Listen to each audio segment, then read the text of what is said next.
In today's video, I'm going to teach you how to configure your streaming software for a high-quality broadcast at 1080p resolution with 60 frames per second. Achieving smooth, crystal-clear video is all about getting the settings just right, whether you're using OBS Studio, Streamlabs Desktop, or Restream Studio. Let's walk through these steps one by one to ensure you're set up for streaming success. First, open your chosen software or platform and navigate to the Settings menu. You'll want to find the option that allows you to set your output or base canvas resolution.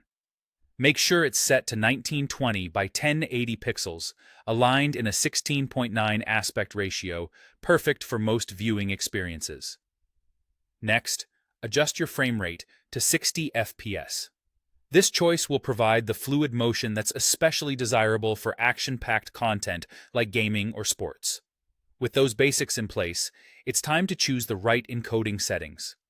Here, you have a choice between using a software encoder like H.264 or X.264 or a hardware encoder. If your setup supports it, opting for a hardware encoder, such as NVENC or AMF, can significantly offload processing tasks from your CPU, giving you extra performance headroom. Next, set your keyframe interval to 2 seconds. This adjusts how frequently keyframes are sent, offering a good balance between quality and bandwidth usage. Then, move to Rate Control and select CBR, which stands for Constant Bit Rate. This ensures that your stream maintains a steady data flow, which is crucial for delivering uninterrupted video quality. Setting the correct bitrate is essential for clean and crisp video at 1080p with 60 FPS.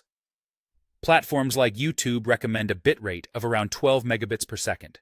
But remember, your upload speed needs to comfortably support this, with a bit of a buffer to ensure stability. So, if you're unsure, test your internet speed to confirm you'll have the necessary bandwidth. If you're working within Restream Studio, go to your settings and make sure you've selected Full HD or 1080p. Just double-check that your plan supports this feature. You'll need to be on at least the professional plan for 1080p streaming using Studio directly.